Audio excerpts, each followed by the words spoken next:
इंशाअल्लाह जंग कोई अच्छी चीज नहीं होती। अल्लाह जंग से महफूज रखे।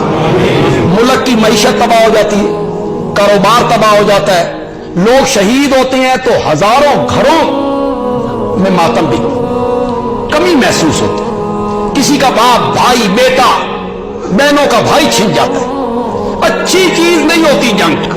अल्लाह महफूज फरमाए, बचा के रखे। वजीर आजम साहब ने भी यही कहा है कि हम नहीं चाहते हैं जंग, नहीं चाहते, तस्वीर चाहते हैं।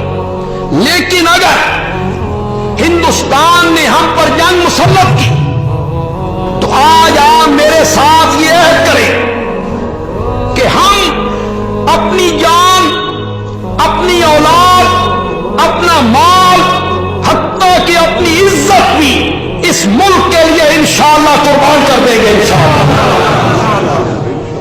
हम अपनी फौज की पुष्ट पर खड़े हैं। हमारी फौज दुनिया की अजीम फौज है।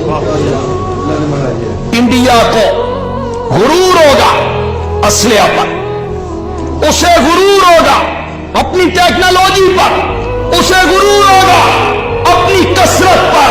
लेकिन हिंदुस्तान को यह नहीं भूलना चाहिए कि एक हथियार और एक कुव्वत सिर्फ मेरे पास है, और वो ईमान की कुव्वत है, वो मेरे पास है। मेरा फौजी जानता है बच गया तो गाजी, मेरा फौजी जानता है हिंदुस्तान के मुकाबले में काम आ गया तो शहादत।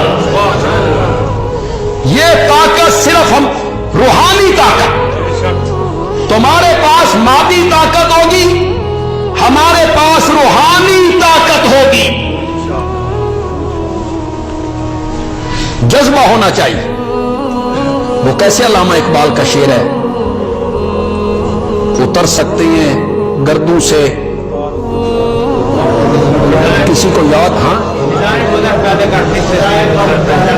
निगाहे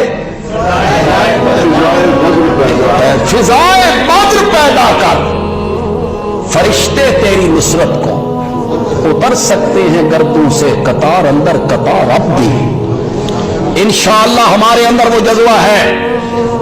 इंशाअल्लाह हम सब फौज के साथ खड़े होंगे। इंशाअल्लाह हम सब मुत्तहिद होकर सियासी इख्तिलाफात, मजहबी इख्तिलाफात, इन सब को हम बालाए ताक रख देंगे कि ये मुल्क हमें अपनी इज्जतों से ज्यादा प्यारा है। इस मुल्क के लिए हम कुर्बानी देंगे। हमारे अंदर ये जज्बा है, हमारे बच्चों के अंदर ये जज्बा है।